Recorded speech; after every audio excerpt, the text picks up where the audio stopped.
Thank you, Mr. Schwang.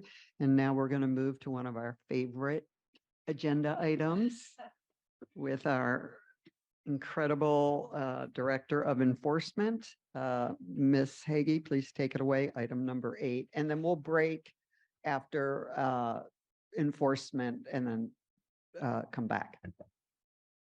Great, thank you very much. So now we'd like to highlight a few of the public access cases in several of our district offices that we've made substantial progress in since our last report to you.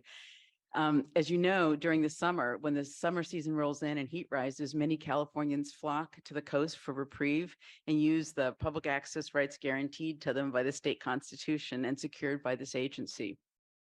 So public access is always a big deal during the summer, as well as the rest of the year. But the 3 cases that you're going to hear about today highlight the way in which our district staff continue to work to ensure public access for all.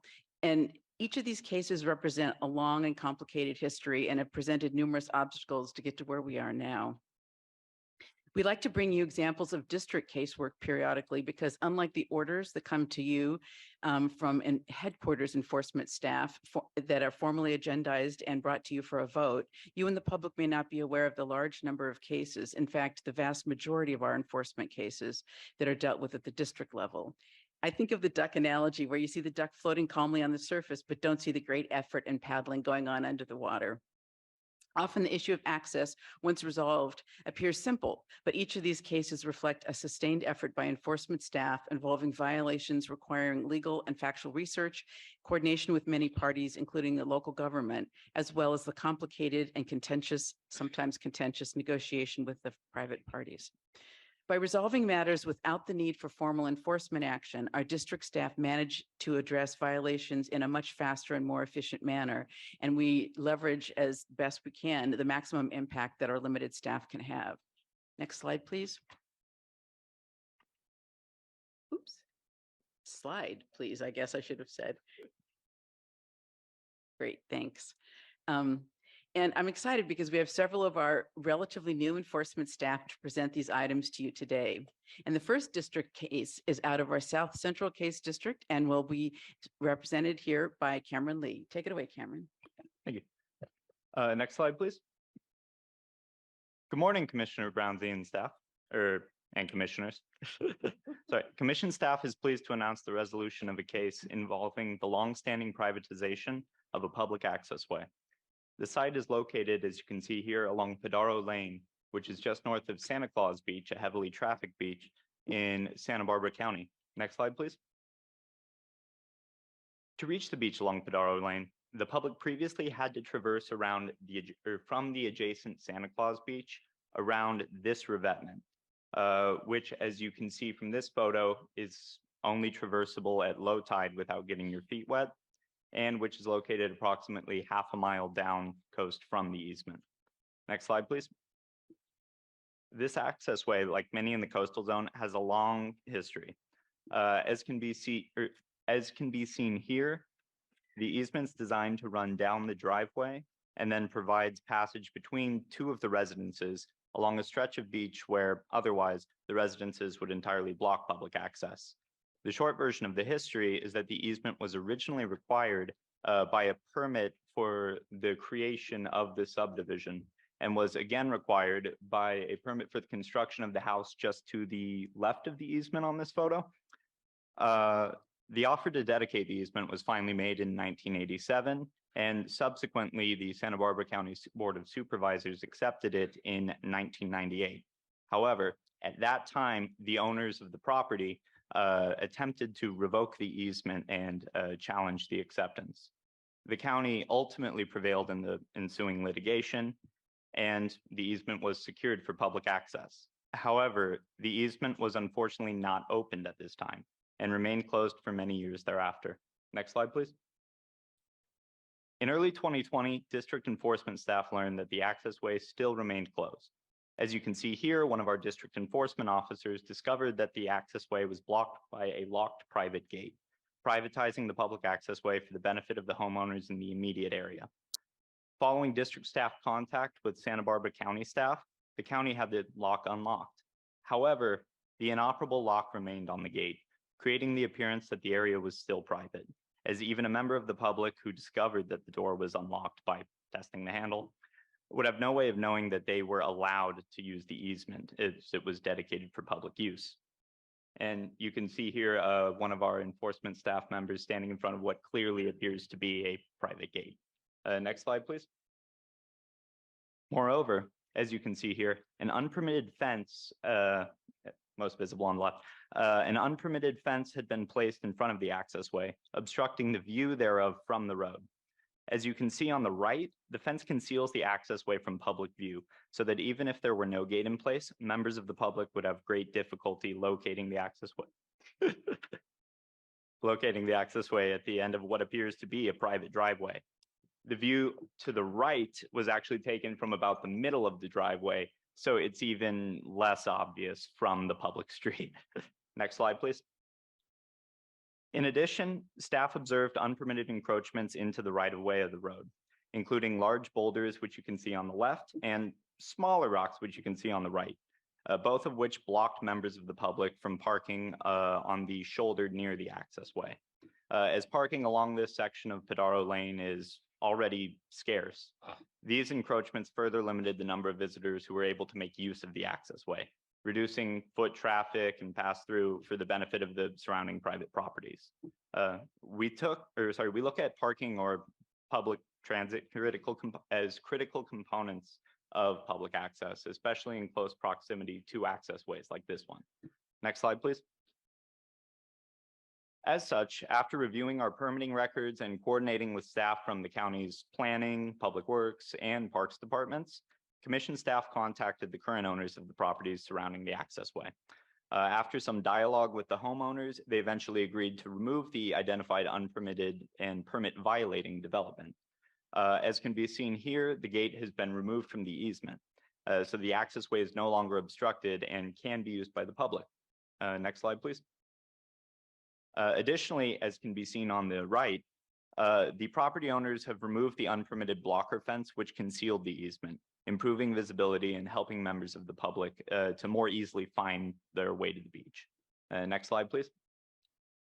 In addition, as you can see in these photos, the property owners have removed the unpermitted parking obstructions from the right-of-way fronting their property, expanding access by opening up parking spots, which you can see in use in the bottom set of photos. By opening up parking spots along the road shoulders in close proximity to the access way. The boulders are just one example of unpermitted encroachments in this area of Padaro Lane, which is an ongoing problem limiting use of the easement. However, we've been coordinating with County Public Works staff on the matter, and they are going to be continuing to go after encroachments, prioritizing ones closer to the access way to open up additional parking nearby. Next slide, please. Furthermore, the property owners have agreed to install directional signage at the locations marked on the left side to help guide beachgoers near the middle of the driveway and then also from the seaward side so the easement can be more easily located there. While those signs are currently being fabricated and are expected to be installed within the next few weeks, as you can see on the right, county staff have already installed a double-sided brown and white coastal access sign along Padaro Lane at the entrance to the easement, which will help passerby to locate the easement. This case is an example of district staff's collaborative work with local partners. While local governments may not always have the resources to open access ways in their jurisdiction, Commission enforcement staff can assist with the work to ensure that public access benefits garnered through the permits which this commission issues are fully utilized. I'll now turn over the mic to Spencer Sayer, one of our district enforcement officers for the South Coast, who's joining us via Zoom. Next slide, please.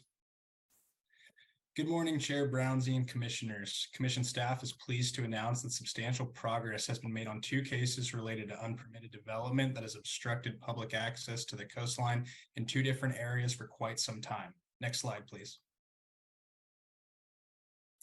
Our first case takes place in Surfside Colony, or more commonly known as Surfside. The unpermitted fence that I will talk about next is visible here by the white arrow, which is located partially on public sandy beach. Next slide, please. Surfside Colony is a part of the city of Seal Beach and located between the Seal Beach Naval Weapons Station to the north and Sunset Beach to the south. It's located where the white arrow pointing at the red pin is on this slide. Next slide, please. Surfside Colony is a private beachfront gated community consisting of 3 rows of single-family residences off of Pacific Coast Highway. This residential community dates back to the 1920s and currently consists of approximately 265 single-family residences. Next slide, please. In March of this year, commission staff received a complaint from a local resident alleging that the Surfside Colony's Homeowner Association completely replaced a beach fence along its southern property line and increased its length to approximately 200 feet out onto the sand beach, including 120 feet on a public beach. The photo on the left is the previous fence prior to its demolition, and the new fence is on the right. For perspective, you can see how much farther the new fence was lengthened by comparing the size of the homes on the left to the right. Next slide, please. In this photo, you can see the previous fence on the right extending far out onto the beach, including portions of public beach, thus both directly blocking access to public beach in front of the colony and giving the false impression that the entire beach in front of the colony is private, when in fact large areas of the beach from this point all the way to the northern jetty are public. Although some iteration of a beach fence has existed at this location since prior to the Coastal Act, commission staff determined that the previous fence was completely replaced and done so without a permit from the commission. Next slide, please. This was partially made possible by the fact that FDS Fence Distributors, the contractor who organized the previous fence's removal and replacement, openly advertised the job on the company's website. Here's a screenshot from FDS Fence Distributors' website proudly showcasing the project. Next slide, please. After reviewing property records for the site, commission staff also determined that Surfside Colony's property line extended only approximately 80 feet from the residences to the adjudicated mean high tide line per a historical boundary line agreement between Surfside Colony and the California State Lands Commission. As such, the new fence's extended length encroached onto public beach by approximately 120 feet and deterred the public from accessing nearby state tidelands due to the fence's significant length and material composition, all of which was done without the required permit. Consequently, commission staff sent a violation letter to Surfside Colony for the unpermitted complete replacement of the new beach fence and its encroachment onto state tidelands, and asked for the fence's removal from public beach since commission staff would not likely recommend approval of such a fence due to access and visual quality issues. In response to the violation letter, Surfside Colony was extremely cooperative and removed portions of the fence from public land. On this slide on the left, you can see a photo of the end portion of the fence before its removal, blocking access to public beach, and on the right after its removal, access to the beach now unimpeded. Next slide, please. Surfside Colony also applied for a permit for the portion of the fence remaining on its own property and proposed alternative types of fence that are less visually intrusive and enhance public views. They've also replaced a portion of the fence on their property with alternatives as a demonstration, which you can see in this photo on the right, and the permit will be coming to you, commissioners, shortly for your consideration. Next slide, please. The next case I'll be talking about is Boathouse on the Bay. Boathouse on the Bay is a waterfront restaurant located along the Alamitos Bay shoreline in Long Beach. During the COVID-19 pandemic, Boathouse applied for and received a temporary permit from the city of Long Beach to construct a private outdoor dining structure on a public parklet adjacent to the restaurant between Marina Drive and Alamitos Bay to facilitate extra outdoor dining in addition to their already existing outdoor dining facilities. This included not only the tented structure, but also a wooden turf platform completely covering all the parklet grass to support the structure. In February 2023, the permit effectively expired and Boathouse failed to properly apply for a permanent permit from the city. Moreover, the restaurant had never obtained the necessary permit from the commission for installation of the dining structure and privatization of the public park. In this photo, you can see the size of the private dining structure, all of which is constructed on public land. Next slide, please. For reference, Boathouse is located where the white arrow is pointing at the red pin on this slide. As you can see from this aerial photo, most of the land in this area is already developed with little open space available for public recreational use. Next slide, please. In March of this year, several residents filed complaints with the commission requesting that the outdoor tented dining structure be taken down and the park restored for public use. On this slide, you can see the public park prior to installation of the private dining structure. This public area is relatively small, but prior to its occupation by Boathouse, residents highlighted the facts that this parklet was often used by the public prior to the pandemic for picnics, a waiting area for the Aqualink boat shuttle, and an easily accessible space to enjoy the scenic views of Alamitos Bay, the peninsula, and Naples Island. Next slide, please.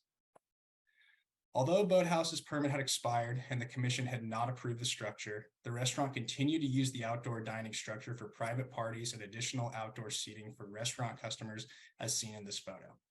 After researching the situation in close coordination with the city of Long Beach, in April 2023, commission enforcement staff sent a violation letter to Boathouse noting that the outdoor dining structure constituted an unpermitted development. Further, the violation letter highlighted the facts that the unpermitted development size and composition completely excluded public access to the parklet and presented visual quality issues for the surrounding area in violation of both the Coastal Act and the city's certified local coastal program. Next slide, please. Commissioners, you may also remember Boathouse and this unpermitted development from the restaurant's Big Bang on the Bay fireworks show permit application, which was brought to you on appeal at the June 2023 hearing. After extensive efforts by commission staff to work with restaurant management, South Coast enforcement and permitting staff were able to include a special condition within the fireworks show permit to help address this unpermitted development and require it to be fully removed prior to the start of the fireworks show per the direction in the violation letter. As a result, the unpermitted development was finally removed the week of June 12, 2023. Next slide, please. However, since the outdoor tented dining structure and supporting turf platform had been in place for so long, it killed nearly all vegetation under it, as shown in this photo. Here you can see what used to be a grass parklet was now a dirt patch. Next slide, please. After working continuously with the City of Long Beach Marine Bureau to restore this parklet, new sod has since been planted and the parklet is expected to be fully opened again to the public by approximately August 15th, depending on the health and progress of the sod. Thank you, commissioners. That concludes my part of the presentation. And with that, I will hand it back to Lisa. Thank you, Spencer. I'd just like to note that that was Spencer's first presentation to the commission. He's been with us just 5 months since he graduated from law school and passed the bar. Luckily, he had been an intern with us, so he was able to hit the ground running. We have a great recent track record of hiring our interns, which has been a fabulous thing. So anyway, I wanted to say just in conclusion that as you can see, our enforcement staff are working to safeguard one of the most valuable resources protected by the Coastal Act, that of public access. While our staffing limitations may not allow us to address all the matters that may deserve our attention, our district staff are engaging with local partners and violators in order to resolve violations informally every day and working to protect the coast and public access. But I'd like to take this opportunity to just remind everyone, including the public and commissioners, that we welcome the public to report violations to us. I know we're overstaffed, we're overloaded and understaffed, but we really count on the public to be our eyes and ears. We don't have on the ground inspectors, and we really rely on the public to tell us when something's gone awry or potentially gone awry, and we'll look into it. Anyway, that concludes the enforcement report, and we're happy to answer any questions you might have.